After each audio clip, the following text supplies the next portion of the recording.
The other thing that happened during the pandemic is we quarantined people who were well. Yes. Now, the principles of quarantine are in my first book and my second book. The principles are fine. I have no problem with a sick person staying away from other people. That's where it came from.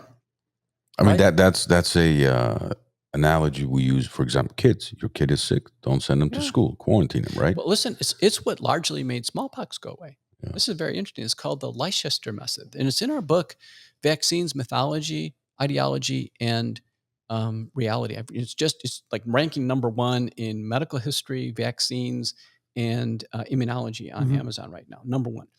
And in there, we point out that during smallpox, people were scrambling to try to figure out, how do we stop this? Because it could sweep into a community and just ravage people. And the Leicester method from England was basically, we figured this out.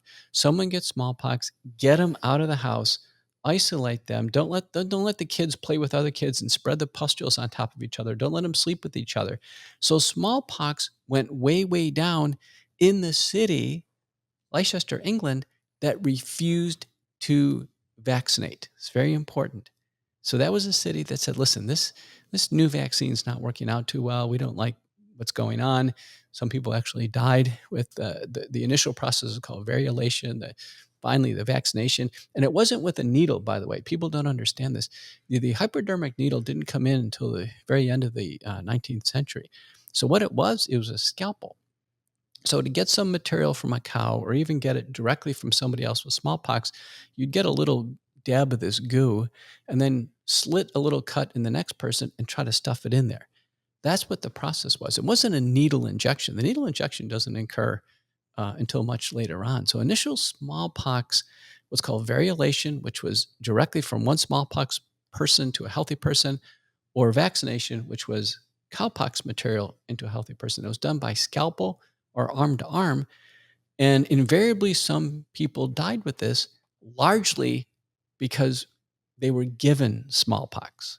They were given smallpox. So the great example in our book is King George III has 15 kids, and he's a proponent of this new process of variolation, of taking a little bit of smallpox from one person and trying to slit it into another person.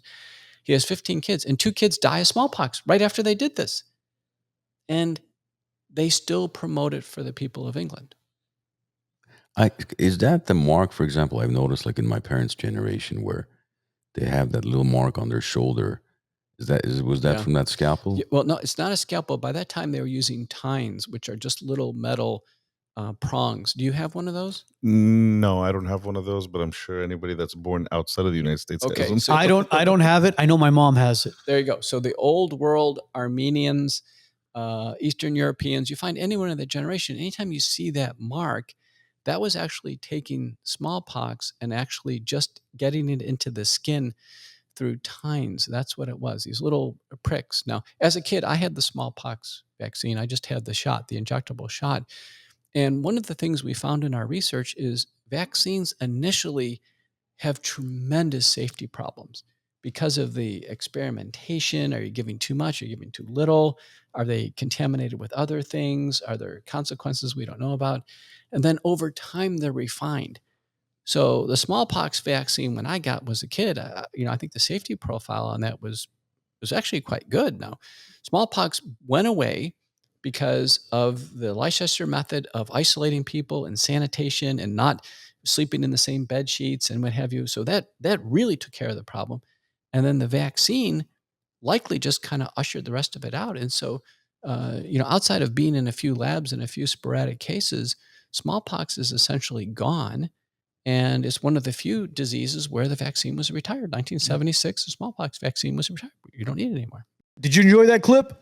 Click over here to watch the full episode and click over here to subscribe to the WiseNuts podcast YouTube channel.